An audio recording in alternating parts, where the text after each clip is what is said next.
નમસ્કાર. ગઈકાલે ગાંધીનગરના અડાલજ ખાતે ક્ષત્રિય ઠાકોર સમાજનું અભ્યુદય મહાસંમેલન યોજાયું અને ક્ષત્રિય ઠાકોર સમાજમાં યુવા શક્તિને જાગૃત કરવા, વ્યસન મુક્ત કરવા અને તે ઉપરાંત રોજગાર, શિક્ષણ અને સામાજિક વિકાસ જેવા મુદ્દાઓ પર આ સંમેલનમાં ભાર મૂકવામાં આવ્યો. આ સંમેલન અડધી રાત્રે 3 વાગે યોજાયું. તેમ છતાં તેમાં હજારોની સંખ્યામાં ઠાકોર સમાજના લોકો ઉપસ્થિત રહ્યા અને આગામી દિવસોમાં ગુજરાતમાં સ્થાનિક સ્વરાજ્યની અને આવતા વર્ષે વિધાનસભાની ચૂંટણી યોજાવાની છે. ત્યારે સંમેલન સામાજિક અભ્યુદય માટે છે કે પછી રાજકીય, તે સવાલ હાલ ચર્ચાનો વિષય બન્યો છે. ત્યારે આ જ વિષય પર આજે ચર્ચા કરીશું પ્રાઇમ પ્રદેશમાં.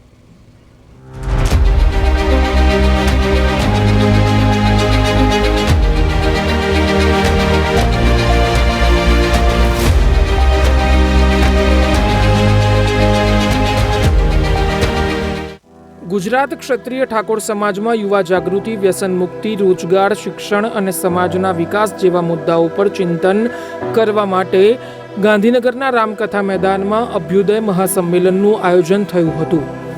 આ સંમેલનમાં અડધી રાત્રે હજારોની સંખ્યામાં ઠાકોર સમાજના લોકો એકત્ર થયા હતા અને સમાજની એકતા અને શિક્ષણને લઈને જે જાગૃતિ ફેલાવવાની છે તેને ટેકો આપ્યો હતો.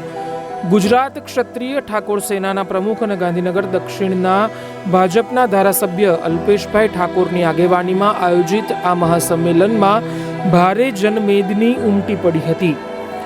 આ મહાસંમેલનમાં સંબોધન કરતા અલ્પેશ ઠાકોરે કહ્યું કે હું વિવેકી છું, ડરપોક નથી. જે દિવસે એવું લાગશે કે રાજનીતિમાંથી કંઈ આપી નહીં શકું, ત્યારે હસતા મોઢે રાજનીતિમાંથી નીકળી જઈશ. હજુ અનેક શિક્ષણ ભવનો બનાવવાના છે. નીતિઓ સામે લડવું પડશે, નીતિઓ સામે બોલવું પડશે. એ તૈયારી તમારે રાખવી પડશે.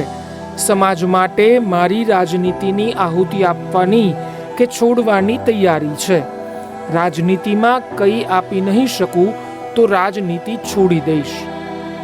સાંસદ ગેનીબેન ઠાકોરે સમાજને સંબોધન કરતા કહ્યું કે શિક્ષણની વાતમાં મારો સૂર પુરાવું છું. આપણે કયા પરિબળો સામે લડવાનું છે, કયા પરિબળો આપણા વિકાસને રૂંધે છે. નિરક્ષરતા, કુપોષણ, બેરોજગારી, અનેક પરિબળો સામે વૈચારિક ક્રાંતિ કરીને લડવાનો સંકલ્પ આપણે કરવાનો છે. આ પરિબળો આપણને આગળ જતા અટકાવે છે. જેના અન્ન ભેગા એના મન ભેગા. વર્ષો પહેલા સમાજો ભેગા આવ્યા, ન્યાય કે અન્યાય સહન કરીને સમાજને આગળ વધારવા પરિશ્રમ કર્યો.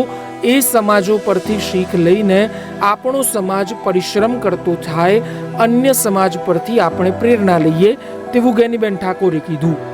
તો આ સાથે જ ગુજરાતી ફિલ્મોના અભિનેતા અને ગાયક વિક્રમ ઠાકોરે પણ કહ્યું કે આપણો સમાજ એવો છે કે આટલી અડધી રાત્રે પણ એકત્ર થયા આપણે. તેમણે ડીજે પર પ્રતિબંધ મુદ્દે ડીજે વાળાનો પક્ષ લઈને કહ્યું કે થોડા દિવસ પહેલા સમાજે બંધારણ બનાવ્યું, તે સારી બાબત છે. સમાજ માટે તમે કેટલીક બાબતો મૂકી છે. મને ઘણા લોકોના ફોન આવ્યા છે, ડીજે વાળાના ફોન આવ્યા છે. એમના ઘર ડીજે પર ચાલે છે. તમે આગેવાન છો તો રસ્તો કાઢજો જેથી એમનું ઘર ચાલે. આવું ઠાકોર સમાજના આગેવાનોને અને ખાસ કરીને ગેનીબેન ઠાકોરને વિક્રમ ઠાકોરે કહ્યું. આ સંમેલનની હાલ ચર્ચા થઈ રહી છે, પરંતુ ગુજરાતમાં આ પ્રકારના સામાજિક સંમેલનોનો ઇતિહાસ કંઈક અલગ રહ્યો છે. રાજનીતિ સાથે જોડાયેલા મોટા માથાઓ સમાજના સંમેલનો કરે છે, સમાજના હિતની વાતો કરે છે અને પછી આ તમામનો ફાયદો તેઓ ચૂંટણીમાં લેતા હોય છે. ગુજરાતમાં આ વર્ષે સ્થાનિક સ્વરાજ્યની ચૂંટણી અને આગામી વર્ષ 2027માં વિધાનસભાની ચૂંટણી આવી રહી છે. ત્યારે આ સંમેલનના રાજકીય હેતુની પણ ચર્ચા ઉઠી છે. જો આ સંમેલનો થકી સમાજના હિતમાં કામ થાય તો તે વાત પ્રશંસનીય અને આવકારદાયક બાબત છે. પરંતુ સમાજના નામે ચોક્કસ લોકો રાજકીય લાભ લઈ જાય તે સમાજ માટે ચિંતાનો વિષય બની જતો હોય છે. આશા રાખીએ કે ઠાકોર સમાજનું આ સંમેલન સમાજને પ્રગતિના પંથે વાળશે. બ્યુરો રિપોર્ટ, પ્રદેશ 24 ગુજરાતી.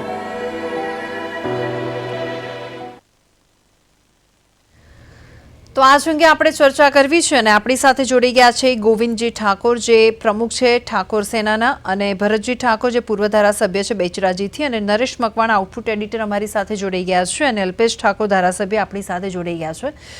ગોવિંદજી, ભરતજી, નરેશ અને અલ્પેશભાઈ, આપનું સ્વાગત છે પ્રદેશ 24 ગુજરાતીમાં. અલ્પેશભાઈ, તમારાથી શરૂઆત કરીએ આપણે. તો મધરાત્રે 3 વાગ્યે ઠાકોર સમાજનું મહાસંમેલન યોજવું, શું કહેશો?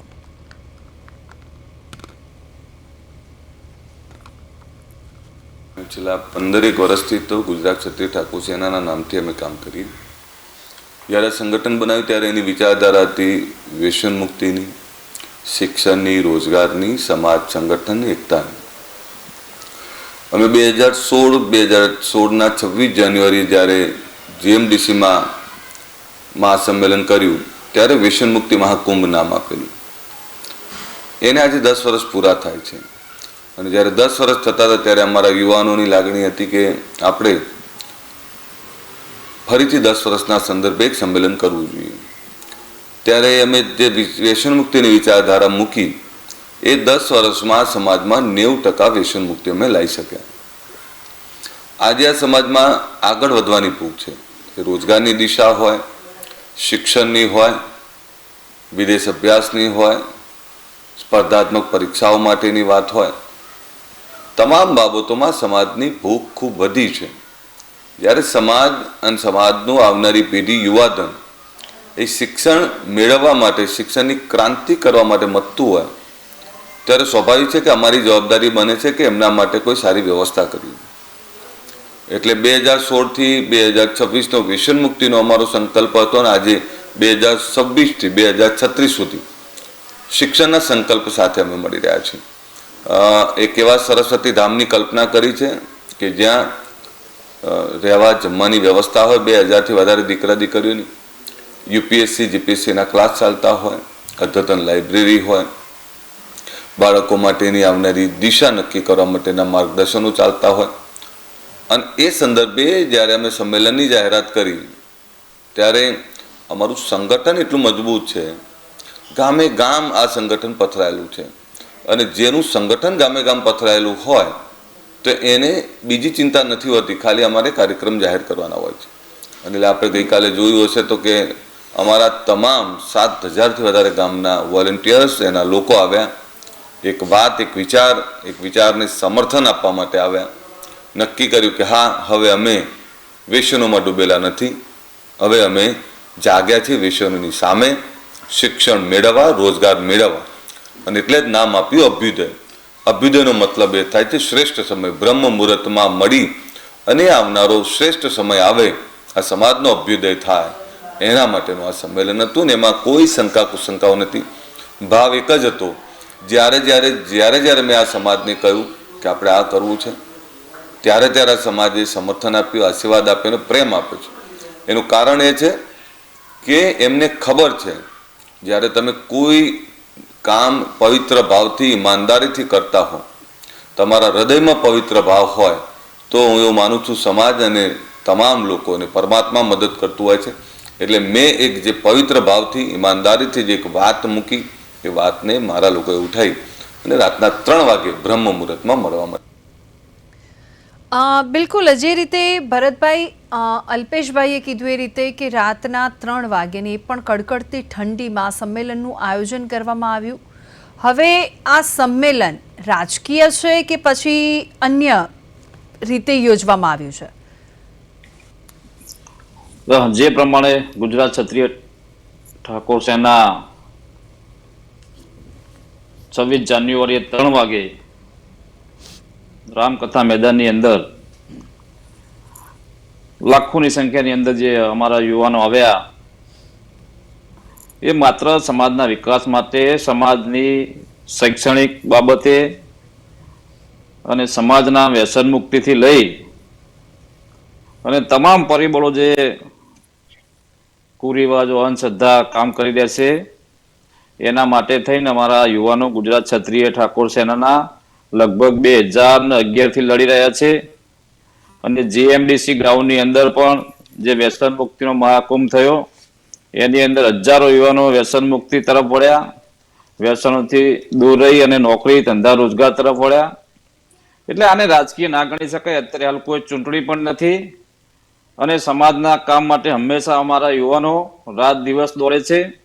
એટલે જે વ્યક્તિને જે કહેવું હોય કે, પણ આ માત્ર સમાજના આ તમામ મુદ્દાઓને લઈ અને તમામ પક્ષના રાજકીય આગેવાનો, સામાજિક આગેવાનો, સેનાના સૌ હોદ્દેદારો આ તમામ ભેગા થઈ અને રાત્રે 3 વાગે અડધી રાત્રે સમાજની ચિંતા કરી અને સમગ્ર બોર્ડરથી છે, કચ્છની બોર્ડરથી અમારા યુવાનો આવ્યા, બનાસકાંઠાથી આવ્યા, તમામ જિલ્લામાંથી અમારા યુવાનો અહીંયા 3 વાગે આવી અને સમાજની વાત આ પ્લેટફોર્મ ઉપર મૂકી અને શિક્ષણના કામ માટે થઈ અને જે પણ ખાતમુહૂર્ત થયું છે એની અંદર અમારા સમાજના યુવાનો, દીકરા દીકરીઓ એના અંદર અભ્યાસ કરી શકે, ઉચ્ચ શિક્ષણ લઈ અને IAS IPS બને એના માટેની આ જે સંમેલન હતું એની અંદર તમામ લોકોએ સમર્થન આપ્યું છે અને તમામ સમાજે જે સમર્થન આપ્યું છે એમને અભિનંદન આપું છું.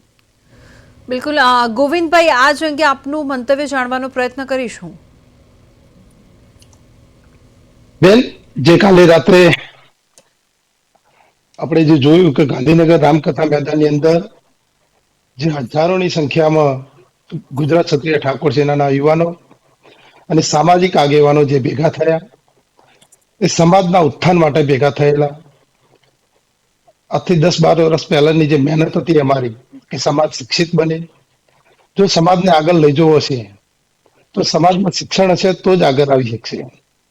તો ગુજરાત ક્ષત્રિય ઠાકોર સેનાનું એક સપનું હતું કે સમાજ શિક્ષિત બને અને અમારા અલ્પેશજીના નેજા હેઠળ કાલે સરસ્વતી ધામનું જે ભૂમિપૂજન કરવામાં આવ્યું, એમાં આવનારા સમયમાં અમારા સમાજના યુવાન યુવતીઓ IAS IPS બને.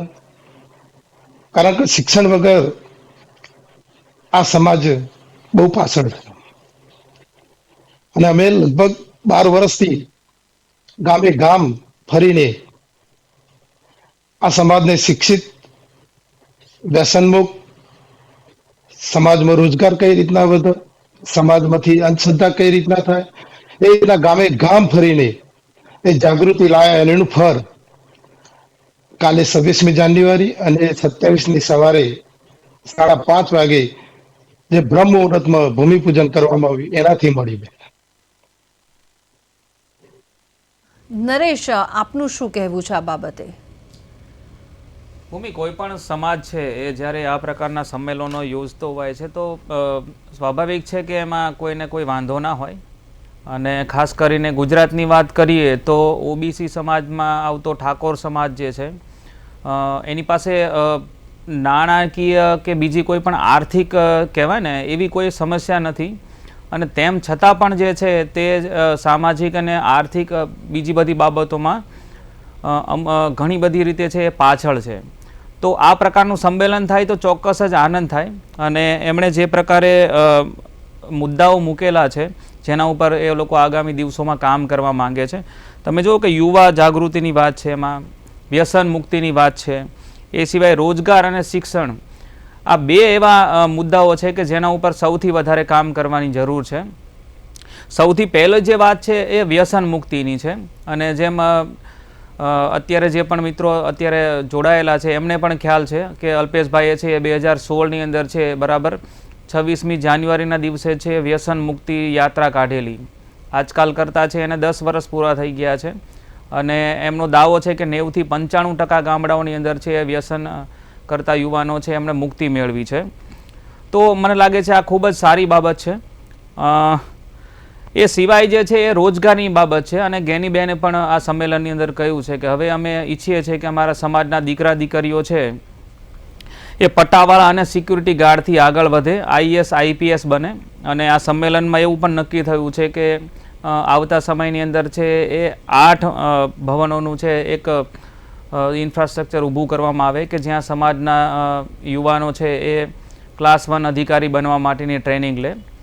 એટલે આ બધું થાય ત્યાં સુધી કોઈ પ્રોબ્લેમ નથી. પણ ગુજરાતનો જે ઇતિહાસ છે એના ઉપર આપણે નજર કરીએ તો ખ્યાલ આવે છે કે આ પ્રકારના જ્યારે સંમેલનો થતા હોય છે ત્યારે જે તે સમયે છે એ એવું લાગતું હોય છે કે આ સામાજિક સંમેલન છે, પણ એ સંમેલનો જે છે એ જ્યારે કોઈ પણ ચૂંટણી આવતી હોય છે તો એના એકાદ વર્ષ 2 વર્ષના સમયગાળા આસપાસ જે છે એ શરૂ થતું હોય છે. અને જ્યારે છે સંમેલન થતું હોય છે ત્યારે છે એમાં ભાગ લેનાર વ્યક્તિને એનો ખ્યાલ નથી આવતો, પણ જ્યારે ચૂંટણી આવે ત્યારે અને એ પૂરી થઈ ગયા પછી જ્યારે પરિણામ આવી જાય છે ત્યારે એને સમજાય છે કે જે પ્રકારની વાતો થતી હતી અને અત્યારે જે પરિસ્થિતિ છે તો એમાં જે છે એ ક્યાંક ને ક્યાંક છે એનો રાજકીય ઉપયોગ થઈ ગયો એવું લાગતું હોય છે. અને આવા 1થી વધારે સંમેલનો છે એ ભૂતકાળમાં પણ ગુજરાતે જોયેલા છે. એટલે અત્યારે જે છે ગુજરાતના ઠાકોર સમાજની અંદર જે દ્વિધા હોય જો કોઈ બાબતને લઈને તો એ આ સવાલ છે. મને લાગે છે કે શું ક્યાંક આ સંમેલનની આડમાં છે આપણો ક્યાંક રાજકીય ઉપયોગ તો નહીં થઈ જાય ને? એટલે મને લાગે છે એ છે ચેલેન્જ છે કે આ જે શંકા જે છે ઠાકોર સમાજના યુવાનોના મનમાં, તે શંકા જે છે એને ખોટી પાડવાની જે ચેલેન્જ છે અત્યારે ઠાકોર સમાજના જે પણ આગેવાનો જે આ મહાસંમેલન જે લોકોએ યોજેલું છે તેમની સામે સૌથી મોટી ચેલેન્જ અત્યારે આ જ છે. બિલકુલ.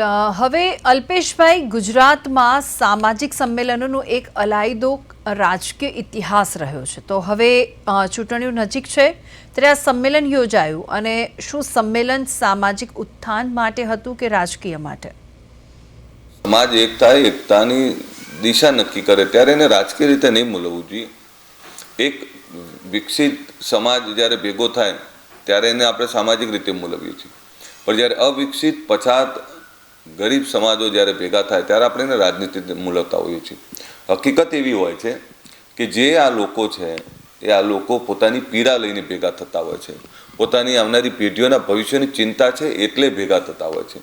એમને આગળ વધવું છે, આગળ વધવાની ભૂખ છે, સામાજિક ક્રાંતિ કરવાની ભૂખ છે, અને એના માટે બધા ભેગા થાય છે. એટલે આપને કહું કે આને રાજનીતિક રીતે મૂલવ્યા કરતાં સામાજિક એકતાની સાથે એક સમાજ એ શિક્ષણ અને તમામ દિશાઓમાં આગળ વધવા માંગે છે, એની સારી રીતે મૂલવો તો ગમશે. નરેશ, હવે સ્થાનિક સ્વરાજ્ય અને વિધાનસભાની ચૂંટણી આવી રહી છે, તો ત્યારે આ સામાજિક સંમેલનો કેટલા યોગ્ય છે? આમ તો એવું છે કે હવે લોકશાહીમાં છે કોઈ પણ વ્યક્તિને છે અને કોઈ પણ સમાજને છે એ પોતાની રાજકીય તાકાત જે છે એ વધારવા માટે આ પ્રકારના સંમેલનો કરવા માટેની છૂટ છે. એટલે એમાં તો કોઈ વ્યક્તિ છે એમાં કંઈ કહી પણ ના શકે. પણ મને લાગે છે સામાન્ય માણસ જે છે જ્યારે આ પ્રકારના સંમેલનો થતા હોય છે જે તે સમાજના, ત્યારે એને એ ખ્યાલ નથી હોતો કે એ જે છે એ જે દિશામાં દોરાઈ રહ્યો છે એનું પરિણામ જે છે આવતા 2 વર્ષની અંદર એ જે ઈચ્છે છે એ પ્રમાણે આવે તો વધારે સારું છે. પણ જ્યારે એનાથી વિરુદ્ધનું પરિણામ આવતું હોય છે, અને ખાસ કરીને સામાજિક સંમેલનના નામે જે છે એ રાજકીય એજન્ડા જ્યારે સેટ કરવામાં આવતું હોય છે ત્યારે એને છે એવું એના મનમાં છે એક કહેવાય ને કે પોતાનો ઉપયોગ થઈ ગયો હોય ને એ પ્રકારની લાગણી થતી હોય છે. તો મને લાગે છે ગોવિંદજીભાઈ જે છે એ બાબતમાં વધારે કહી શકે. ગોવિંદજીભાઈ, તમારું શું કહેવું છે આ બાબતમાં? કારણ કે આ પ્રકારનો જે છે એ તો ગુજરાતમાં એક આખો ઇતિહાસ રહ્યો છે. નહીં, એવું નથી. ગુજરાત ક્ષત્રિય ઠાકોર સેનામાં લગભગ અમે 2013ની અંદર જોડાયા, તે લઈને આજ સુધી અમે ખાલી નિસ્વાર્થપણે સમાજ માટે જ દોડ્યા છીએ. અને આજ સુધી કોઈ દિવસ એવું મને લાગ્યું નથી કે અમારો કોઈ જગ્યાએ ઉપયોગ થયો. આજે કોઈ પણ ગામમાં જઈએ સાહેબ તો મને માનભેર બોલાવવામાં આવે છે, કારણ કે સમાજ માટે જે અમે મહેનત કરી છે એનાથી અમને આટલો ફાયદો પડ્યો છે. અને હજુ તો અમે જ્યાં સુધી જીવીશું ત્યાં સુધી આ સમાજ માટે જ લડીશું. અને અમે જે લડીએ છીએ અમારી આવનારી પેઢી માટે લડીએ છીએ. અને એમને ખબર છે કે જો અમે અત્યારે નહીં લડીએ ને તો આવનારી પેઢી ખલાસ થઈ જશે. એટલે અત્યારે સમાજમાં શિક્ષણ વધે, જે કીધું કે રોજગાર વધે, વ્યસન મુક્ત થાય, એના માટે આજે પણ લડીએ છીએ, કાલે પણ લડતા રહીશું અને આવનારો સમય પણ લડતા રહીશું. અને અમને એવું નથી કે અમારી કોઈ રાજકીય રીતે અમારો કોઈ ઉપયોગ કરતો હોય. બસ ગુજરાત ક્ષત્રિય ઠાકોર સામાજિક તમે જે વાત કરી કે આવતી પેઢી છે ખતમ થઈ જશે, તો એવું તમને કયા આધારે લાગે છે? એવું કેમ લાગે છે તમને? સાહેબ જે સમાજમાં શિક્ષણનું પ્રમાણ ઓછું હોય અને વ્યસનનું પ્રમાણ વધારે હોય, સાહેબ અમારો સમાજ એ ગામડામાં વસવા વાળો સમાજ છે. અને જો આજે યુવાનો પહેલાથી જે યુવાનો જાગ્યા હોત ને તો આ ના હોત. સાહેબ, આપણે બીજા સમાજની તુલના કરવા દઈએ ને તો એ સમાજના યુવાનો આગેવાનો પહેલા જાગ્યા હતા, એમને શિક્ષણ અપનાવ્યું, પરંતુ અમારા સમાજમાં શિક્ષણનું પ્રમાણ બહુ ઓછું હતું.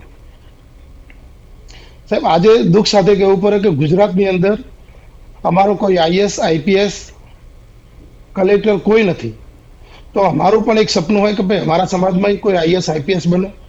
અને આ અભ્યુદયનું જે સંમેલન થયું અને ભૂમિપૂજન થયું સરસ્વતી ધામનું, તો 5 વર્ષ પછી અમારું જે આ ફળેલું દોડેલું એ 5 વર્ષ પછી કામમાં હશે. સાહેબ, મને લાગે છે ભરતજીભાઈને પણ આ હા, બાબતમાં એ જ. પૂછવું હા. જોઈએ. ભરતભાઈ, તમે શું કહેશો આ બાબતે? જે પ્રમાણે આપણે વાત કરી કે રાજકીય કોઈનો ઉપયોગ થતો એવું લાગે છે, પરંતુ દરેક સમાજ રાજકારણની અંદર તો આવવાનો જ છે. કોઈ પણ સમાજ હોય તેની રાજકીય ભાગીદારી પણ હોવી જરૂરી છે, કારણ કે કોઈ પણ સમાજના વિકાસની અંદર ધારાસભ્યથી લઈ જિલ્લા પંચાયત, તાલુકા પંચાયત, આ તમામ જગ્યાએ પોતાના સભ્યો હોવા ખૂબ જરૂરી છે. પરંતુ કાલની જે સભા થઈ 26 જાન્યુઆરીની, એની અંદર કોઈ એવો રાજકીય એજન્ડા નહોતો. તમે સ્ટેજ ઉપર જોયું છે કે દરેક પાર્ટીના અમારા રાજકીય આગેવાનો હતા, સામાજિક આગેવાનો હતા, અમારા સમાજના સિંગરો હતા. એટલે તમામ લોકોને સાથે લઈને આ સમાજના એક શૈક્ષણિક કાર્ય માટે જ, ખાસ કરીને જે ભૂમિપૂજન હતું એના માટે થઈને જ, કારણ કે જીએમડીસી ખાતે જે વ્યસન મુક્તિનું મહાસંમેલન થયું એના પછી 10 વર્ષ પછી આ મોટું સંમેલન આ રામકથા મેદાનની અંદર થયું. અને એની અંદર સૌથી મોટી સફળતા કે ઘણા યુવાનો વ્યસન મુક્ત બન્યા. અને આ જે ભૂમિપૂજન થયું શિક્ષણના હેતુ માટે, એ અમારા સમાજ માટે ખૂબ મહત્વની બાબત છે. એટલે રાજકીય જ્યારે ચૂંટણીઓ આવે ત્યારે ચૂંટણીની વાત હોય, રાજકારણની વાત હોય, પરંતુ અત્યારે માત્ર ને માત્ર બિન રાજકીય અમારા સમાજનું આ મહાસંમેલન હતું અને એની અંદર તમામ લોકોએ સહયોગ આપ્યો છે. બીજા સમાજો પણ અમને સહયોગ આપ્યો છે. એટલે દરેકનો આભાર માનીએ છીએ. અને આવનારા દિવસોની અંદર જે ચૂંટણીઓ આવે છે, દરેક સમાજને ચૂંટણી લડવાનો અધિકાર છે. લોકશાહીની અંદર દરેકનો અધિકાર છે. એટલે અત્યારે હાલ ચૂંટણી નથી એટલે એવી કોઈ બાબતમાં પડવા જેવું મને નથી લાગતું. ઓકે, હવે ગોવિંદભાઈ, મારે તમને પ્રશ્ન પૂછવો છે કે ચર્ચા એવી પણ છે કે ચૂંટણી પહેલા જ આ સંમેલન યોજાયું છે, એટલે સામાજિક કરતા રાજકીય વધુ લાગે છે. ના ના બેન, ચૂંટણીનો જ હજુ તો ઘણી વાર છે. અનેક સામાજિક સંગઠનો, સામાજિક સંમેલન હતું. તમે જોયું છે કાલે ગાંધીનગર રામકથા મેદાનની અંદર. હું એ જ કહેવાની હતી કે 2026 માં ચૂંટણી છે, એમના માટે વાર છે, પણ હવે આવી ગયો 2026. તૈયારી માટે સમય તો જોઈએ ને. ના ના, આ સપનું અમારું સાહેબ બહુ જૂનું સપનું હતું. અને અમે હરેક સભાઓમાં પણ કહેતા કે ભાઈ સમાજ માટે કંઈક અમે કરીશું. તો એનું કાલે અમે ભૂમિપૂજન કરવા ભેગા થયા હતા બધા સાહેબ. હવે સવાલ જે છે ગોવિંદભાઈ, એક એ પણ થાય છે 2016 ની અંદર છે અલ્પેશભાઈએ છે વ્યસન મુક્તિ યાત્રા કાઢી હતી. 10 વર્ષના વાણા વાઈ ગયા. તો 10 વર્ષની અંદર કેમ આવી કોઈ વાત ના આવી? યસ, હા, અને વાત પણ એવી કોઈ બહાર નથી આવી. એટલે અત્યારથી બીજ વાવવાની શરૂઆત કરો છો તમે? ના ના ના ના, એવું નહીં. કાલે પણ અમે શરૂઆત કરી કે આજથી 10 વર્ષ પછી 2017 ની અંદર પણ અમે આ સંમેલન આ રીતના કરીશું. સમાજનો મેળાવડો કરી શતાબ્દી દિવસ ઉજવીશું. અને આજ સુધી 10 વર્ષ થયા. 10 વર્ષની અંદર ઘણી સભાઓ પણ થઈ બેન. એવું નહીં કે આ પેલું મારા ગાંધીનગરની અંદર આ 4થી સભા હતી સમાજ માટેની.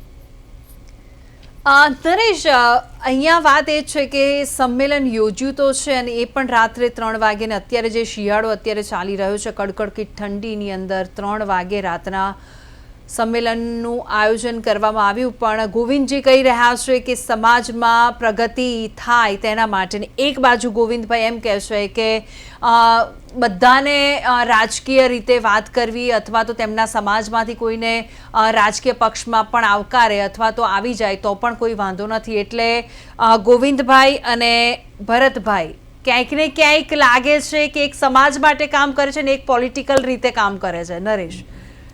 બિલકુલ ગોવિંદભાઈ એ બાબતમાં છે કદાચ મને લાગે છે ખુલીને કંઈ બોલવા નહીં હા, માંગતા yes. ભાઈ એવું લાગે છે, કારણ કે એમને એવું લાગે છે કે આ જે સમય છે એના માટે યોગ્ય નથી. અને ભરતભાઈ તો લાંબા સમયથી છે એ આ બધી બાબતોના જાણકાર છે, પોતે ધારાસભ્ય રહી ચૂક્યા છે. પણ મારે જે સવાલ એક પૂછવો છે એ છે કે ભરતભાઈ આટલો બધો સમય કેમ લાગી ગયો તમને સમજવા માટે કે શિક્ષણ જે છે એ જ મહત્વનું છે? કારણ કે આજે પણ આપણે જોઈએ છે કે તમે સંમેલન યોજવું બરાબર છે, પણ તમે પણ જાણો છો અને ગોવિંદભાઈ પણ જાણે છે કે વ્યસન જે છે અને અંધશ્રદ્ધાનું જે છે ગુજરાતમાં સૌથી વધારે પ્રમાણ જે છે એ ઠાકોર સમાજની અંદર જોવા મળે છે. તો તમે તો આટલા બધા ટાઈમથી રાજકારણમાં છો, તો શિક્ષણ જ જે છે એ કોઈ પણ સમાજનો ઉદ્ધાર કરી શકે છે, એ બાબત સમજવામાં આટલો બધો સમય કેમ લાગ્યો? નહીં એવું નથી. લગભગ ઘણા સમયથી શિક્ષણના કાર્યક્રમો અમે કરી રહ્યા છીએ, પરંતુ સમાજ ખૂબ મોટો છે અને મોટા સમાજની અંદર જાગૃતતા લાવવામાં ઘણી બધી સમય લાગી જાય છે. અમે જે કાર્યો કરી રહ્યા છીએ છેલ્લા 10-15 વર્ષથી, એ શિક્ષણ છે ગ્રાઉન્ડ સુધી પહોંચાડવા માટે, ગામડા સુધી પહોંચાડવા માટે, અને ગામડાના દીકરા દીકરીઓ ભણી અને શહેરોની અંદર આવી અને એમની અંદર જાગૃતતા આવે એના માટેનું કાર્ય કરી રહ્યા છીએ. તમને કદાચ એવું લાગતું હશે કે આજે જ શિક્ષણની વાત કરીએ, એવું નથી. ઘણા સમયથી શિક્ષણની વાત કરીએ છીએ, પણ સમાજ જોડે વ્યવસ્થાઓ ઓછી છે, સમાજ જોડે આર્થિક વ્યવસ્થા ઓછી છે. એના કારણે ક્યાંક ને ક્યાંક આવડો મોટો સમાજ થોડો ઘણો મહદ અંશે પછાત રહ્યો છે. પરંતુ અમે જે પ્રયત્નો કરી રહ્યા છીએ એની અંદર પૂરેપૂરા સમાજની અંદર આવનારી પેઢી શિક્ષિત બની અને આગળ વધે એના માટેના આ કાર્યો છે. એટલે એકદમ આવડો મોટો સમાજ શિક્ષિત નથી થઈ જતો, એના માટે ઘણી બધી વાર લાગે છે. એટલે આજે જ અમને એવું થયું કે શિક્ષણની જરૂર છે, એવું નથી.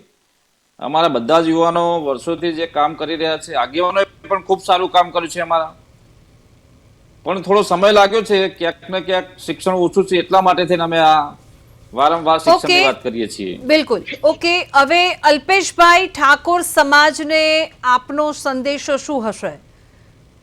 એક જ વાત છે કે તમે જેમ અમારી વાત ઉપાડી, વ્યસન મુક્તિની વિચારધારાને ઉપાડી, આજે 90-95% વ્યસન મુક્તિ છે. સંપૂર્ણ વ્યસન મુક્તિ લાવો, આપણા દીકરા દીકરીઓને સારું ભણાવો, જમીનો વેચીને વીઘાવાળા પૈસાવાળા નથી થવું. આપણે દીકરો ને દીકરી અધિકારી કર્મચારી બનશે તો એ તમારી 5 વીઘામાંથી 25 વીઘા જમીન કરી દેશે.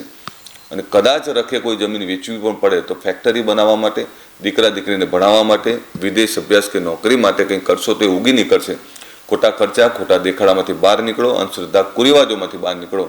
અને જે એકતા આપણી થઈ છે, સમાજ ખૂબ જાગ્યો છે, આખા ગુજરાતની એકતા થઈ છે. ત્યાં જોયું છે આપે, આપણા તમામ સામાજિક રાજકીય આગેવાનો એક મંચ ઉપર હતા અને તમામ લોકો ભેગા થઈ અને સમાજની ચિંતા કરવા માટે જ્યારે ભેગા થયા હતા, તો આવો સાથે મળી એક સમૃદ્ધ, શિક્ષિત, વિકસિત સમાજનું આપણે બધા નિર્માણ કરીએ, એક રહીએ, નેક બનીને એકબીજાને મદદરૂપ થઈએ, એવી જ મારી અપેક્ષા છે. બિલકુલ. ગોવિંદભાઈ, ભરતભાઈ, નરેશ અને અલ્પેશભાઈ, આપનો ખૂબ ખૂબ આભાર પ્રદેશ 24 ગુજરાતી સાથે જોડાઈને ખૂબ જ સરસ માહિતી આપી તે માટે. તો આ સાથે જ અમારી વિશેષ રજૂઆતમાં હાલ બસ આટલું. મને રજા આપશો. નમસ્કાર.